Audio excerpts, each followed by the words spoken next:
Level crossing accidents are a cause of concern to track and train operators as well as regulators. Despite improvements to safety standards, recorded incidents remain high, with near misses between motor vehicles and trains continuing to be a very real problem. Sadly, from time to time there are collisions. This is one such case. On the 17th of August 2010, a train travelling from Sudbury to Marks Tay collided with a loaded 44-tonne articulated road tanker on Sewage Works Lane, a user-worked crossing near Sudbury in Suffolk. The collision caused the train to derail. Several passengers and the conductor on the train were injured. 4 passengers and the train driver were seriously injured. There were set safety procedures for vehicles using the crossing, and the driver of the tanker was familiar with them, as Inspector Ian Capewell explains. We went through probably about 12 months worth of records, both from the tachograph and the driving standards records, and also looking at when the visits were paid to the sewage works. And from that, 8 weeks before the accident occurred, we identified that the driver had actually used the crossing to go over into the sewage works and also come back. So he'd fully understood the signage at the crossing. However, at the time of the accident, the RAIB investigation team identified that the tanker driver drove onto Sewage Works Lane crossing when it wasn't safe to do so. He hadn't used the telephone provided to contact the signaller before taking his vehicle onto the crossing, although it was a requirement to do so. He knew what he was expected of him, and had followed it on the day 8 weeks before, and on the day in question, for some reason, had decided not to call the signaller to get permission to cross the crossing safely, to make sure there was no trains in the section, and he decided to not do that, and obviously the consequences were the train collided with the tanker.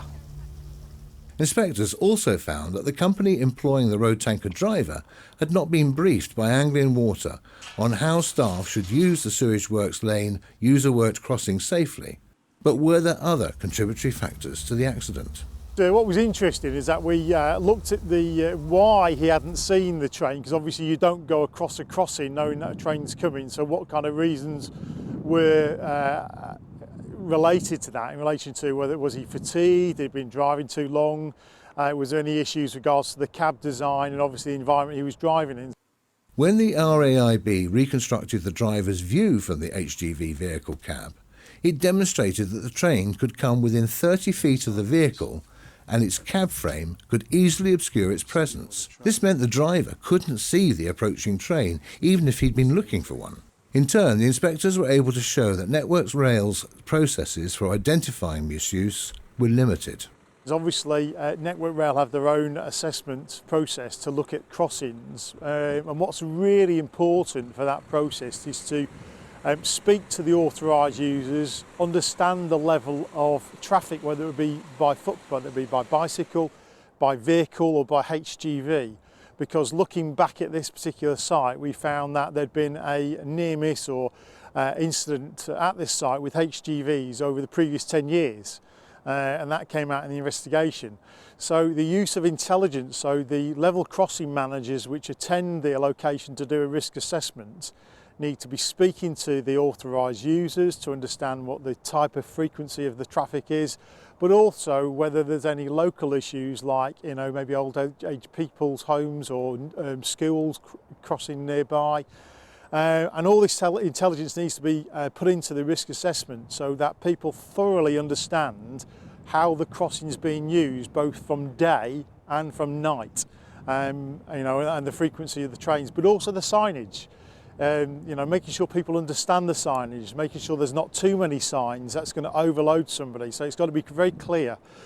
The other thing that came out of the investigation is the ability, with using new technology, for the signaller to know on a long section of track where the train is, because people will ring up at these crossings, and in human nature people don't like to wait. So using new technology, so one of the recommendations was for Network Rail to look at the technology that's available, whether it be through global positioning system or whether it be through technology at the crossing, so that they have the ability to locate where the train is and then be able to give accurate advice to say, no, you can't cross because there's a train coming, or the train is going to be passing you in 2 or 3 minutes' time, please stay there and ring back and we will give you permission to cross. Often, accidents reveal issues, problems or flaws that extend beyond the initial problem. It had to be remembered that there were several injured passengers and train crew, 4 of whom were seriously injured. As a consequence, it was decided to focus on the crashworthiness of the vehicle interiors. The train was taken to a secure compound where we examined the train and its interior, both from an engineering aspect and also from a forensic aspect, to look at how people had been injured, looking at the examination of the seats and how the seats are performed, how the tables are performed, and see whether there's any survival space that's been lost.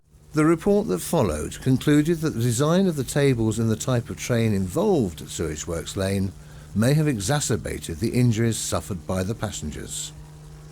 One of the recommendations that came out of the investigation is actually asking the train operating company to look at the design of the tables and review them and to make recommendations for changes to the internal furniture.